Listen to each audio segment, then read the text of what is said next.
Audio Jungle.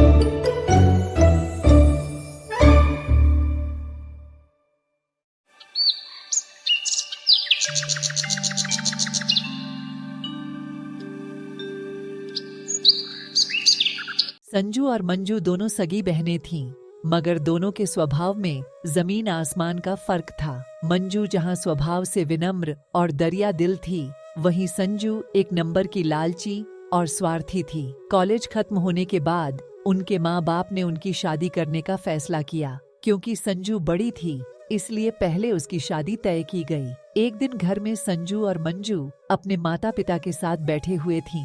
Sanju बेटा, मैंने तुम्हारे लिए एक लड़का देखा है। ये देखो, ये उसकी फोटो है। ये तो बताइए पापा कि लड़का कितना पढ़ा लिखा है, उसका घर परिवार कैसा है। मैं नहीं चाहती कि मेरी शादी किसी कम पढ़े लिखे या गरीब से हो जाए। अरे बेटा, लड़का बैंक में ऊंचे पद पर है, अच्छा खाता पीता घर का है, उसका रुपए पैसों की कोई कमी नहीं है। तो फिर ठीक है, मुझे मंजूर है ये रिश्ता। निश्चित समय पर बड़ी धूमधाम से संजू की शादी कर दी गई। क्योंकि संजू बड़ी बेटी थी, इसीलिए उसके पापा ने शादी में कोई कसर नहीं छोड़ी। उन्होंने अपनी हैसियत से ज्यादा खर्च किया है इस शादी पर। इसकी वजह से उन पर अच्छा खासा कर्ज भी हो गया। कुछ समय बाद मंजू भी शादी के लायक हो गई। एक दिन, सुनो जी, मैंने मंजू के लिए भी एक लड़का देखा है।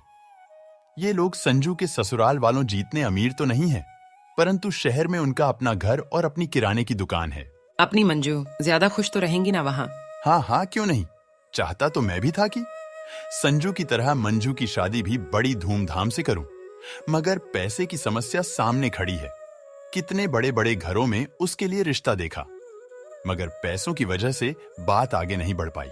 तभी मंजू वहाँ आ जाती है। वो अपने माता पिता की सारी बातें सुन चुकी थी। आप चिंता मत करो पापा, आपने जहाँ मेरा रिश्ता तय किया है मैं वहीं खुश रहूंगी। मुझे तो बस आप लोगों का आशीर्वाद चाहिए। मंजू की बातें सुनकर उसके पिता को थोड़ी शांति मिली। निश्चित समय पर बड़े ही सीधे साधे तरीके से मंजू की भी शादी हो गई। मंजू के ससुराल में केवल उसकी सास थीं, जो अक्सर बीमार रहा करती थीं। मंजू ने ही आते ही घर की सारी जिम्मेदारी अपने सिर ले ली, जिससे उसकी सास को बड़ी राहत मिली। मंजू दिन भर घर का काम करती थी और समय मिलने पर वह दुकान के कामों में अपने पति का हाथ भी बटाती थी। उधर संजू की जिंदगी ऐशो आराम से गुजर रही थी। कभी शॉपिंग तो कभी किसी पार्टी। उसका सारा समय इन्हीं चीजों में बीतता था। एक दिन रात और उसके पति दुकान पर थे, तभी वहाँ एक चमचमाती कार आकर रुकी। उसमें से संजू और उसके पति निकले। संजू के हाथ में मिठाई का डिब्बा था। दोनों दुकान में गए और संजू मंजू को मिठाई का डिब्बा देते हुए बोली, तेरे जीजा जी ने आज ही इस कार की डिलीवरी ली है। पूरे 20 लाख रुपए की कार है। मैंने सोचा ये खुशखबरी मंजू को दी जाए। दरअसल संजू मंजू को जलाने के लिए अपनी कार दिखाने वहाँ आई थी, मगर भोली भाली मंजू उसकी इस चाल को समझ नहीं पाई। मगर मंजू का पति आदित्य इन बातों को समझ गया। संजू और उसके पति के जाने के बाद आदित्य बोला, तुम्हारी बहन यहाँ खुशखबरी देने नहीं आई थी, बल्कि हमें जलाने के लिए यहाँ आई थी। वो जानती है ना कि हमारी हैसियत नहीं है न कार खरीदने की, इसलिए अपनी नई कार दिखाकर हमें जलाना चाहती थी। नहीं जी, ऐसी कोई बात नहीं है। वो भला हमें क्यों जलाना चाहेगी? ऐसे ही बात है। उसे पता है ना कि मैं कभी कार नहीं खरीद सकता। मामूली दुकानदार जो हूँ और उसका पति तो बैंक में बड़ा अफसर है ना। किसने कहा कि तुम कभी कार नहीं खरीद सकते? तुम जरूर कार खरीदोगे। अरे संजू का पति तो बैंक में नौकरी करता है। एक हिसाब से देखें तो वो बैंक का नौकर है, उसे बैंक के हिसाब से काम करना पड़ता है। मगर यहाँ तुम तो अपने मालिक हो, तो तुम जैसे ही चाहो अपनी मर्जी के मुताबिक काम कर सकते हो। अगर तुम ठान लो तो कुछ भी कर सकते हो। मैं हर कदम पर तुम्हारे साथ हूँ। देखना, थोड़े ही दिनों में तुम एक कार क्या 10 कारों के मालिक बन जाओगे। उसने सारी चिंता छोड़कर जी तोड़ मेहनत करना शुरू किया। वो रोजाना सुबह 7 बजे दुकान खोलता था और देर रात 10 बजे तक दुकान पर ही रहता था। दोपहर के बाद मंजू भी उसका हाथ बंटाने दुकान पर आ जाती थी। मंजू और आदित्य दोनों ही स्वभाव से कोमल थे, ग्राहकों से बड़ी ही विनम्रता से बात करते थे।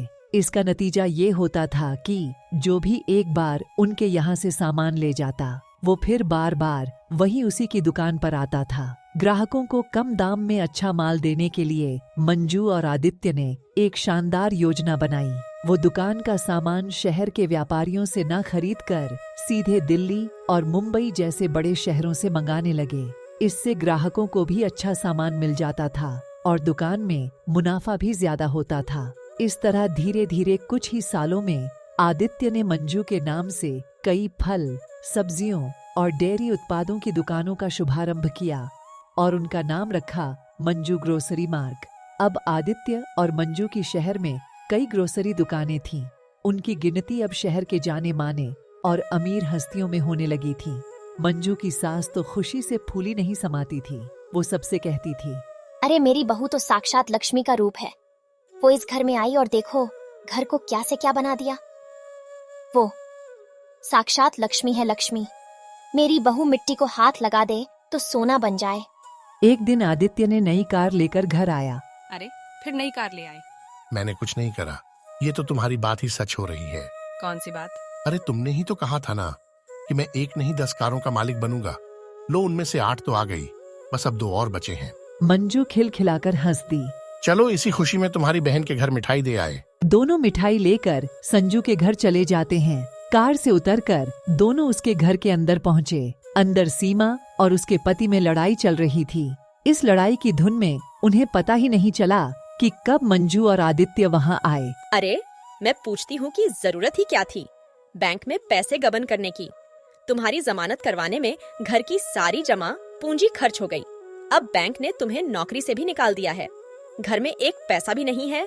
घर गाड़ी सब गिरवी पड़े हैं। तुम्हारी एक गलत कदम भी सब मिट्टी में मिला दिया। मैंने क्या अपने लिए बैंक से पैसे गबन किए थे? ये सब तुम्हारी वजह से हुआ है। तुम्हें ही शौक चढ़ा था पार्टी करने का और शॉपिंग करने का, अब लो भुगतो। देखो जी, ताने मत मारो। कोई और लड़की होती तो ठेंगा दिखाकर चली जाती। तो तुम भी चली जाओ ना, कौन रोका है तुम्हें? जानते हो ना कि मेरे मायके के हालात ठीक नहीं है, इसीलिए शेर बन रहे हो। अभी वो लोग झगड़ ही रहे थे कि संजू की नजर आदित्य और मंजू पर पड़ी। संजू रोते हुए मंजू से लिपट गई और फूट फूट कर रोने लगी। अरे आप लोग यहाँ मैं आपको कुछ कहने की जरूरत नहीं है, हम लोग सब सुन चुके हैं। मैंने सुना है आप लोग इस महीने एक नया ग्रोसरी स्टोर खोलने वाले हो।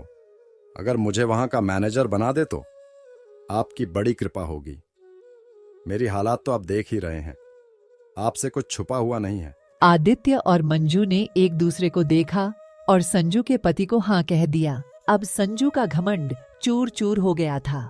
एक समय में जिसे वो अपनी दौलत का झूठी शान दिखाकर जलाना चाहती थी, आज वो उसी के रहमो करम पर थी। उसे एहसास हो गया था कि दौलत पर कभी घमंड नहीं करना चाहिए।